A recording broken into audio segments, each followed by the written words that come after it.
Bonsoir from Paris. It's Nick here from Earlymark, and I'm at the Olympics proudly supporting the green and gold of Australia. Also supporting the red and white Swiss flag as my heritage.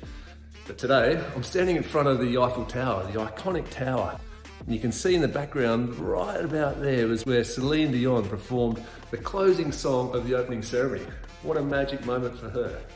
Now, I'm going to give you today a number of fun facts about the Eiffel Tower. Are you ready?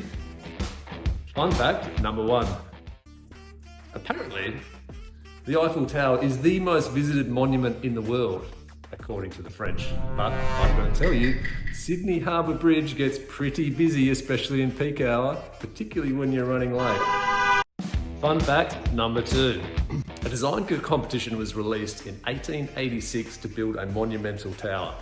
There were two finalists shortlisted. First one was Gustave Eiffel, an engineer, who proposed a 1,000 high foot metal structure like you see today. The second finalist was actually an architect, Jules Berdé, and he proposed an even bigger tower, 1,200 foot of granite and porphyry. But Gustave Eiffel was smart. In his pitch, he focused on affordability, he focused on buildability, and he also pitched the dual use of the tower, not just to be a monument, but also for scientific and defense purposes.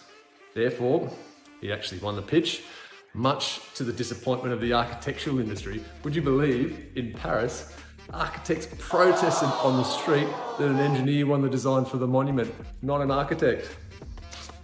I think only in Paris that sort of thing could happen, right? So, let's talk about design life, not to be confused with warranty periods.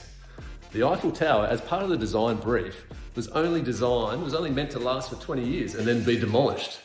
But as I mentioned before, Gustave was smart. He actually installed some meteorological and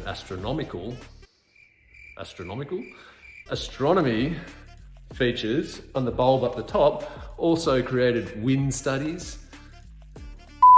He undertook physics experiments. He even put a communication tower on top to act for national defense. That is how passionate he was about not seeing his creation destroyed. So think about this. The tower still stands 120 years longer than its anticipated design life. How's it done that? That takes us to fun fact number three. Maintenance, maintenance, maintenance. That is what it takes to maintain an asset of that size and complexity for over 140 years. When the Eiffel Tower was originally painted, it took 60 tons of paint to coat it. Gustave, knowing that he wanted to extend the life of his asset, specified that it needed to be recoated every 7 years. Imagine that. It's now been recoated 19 times in its life. It started from Venetian red to yellow to orange to what's now favorably called as Eiffel Tower Brown.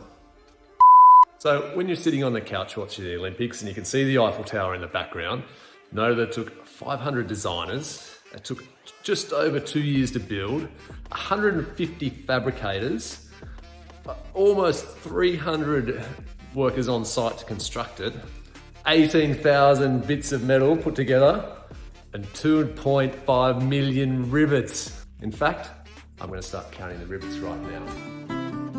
1, 2.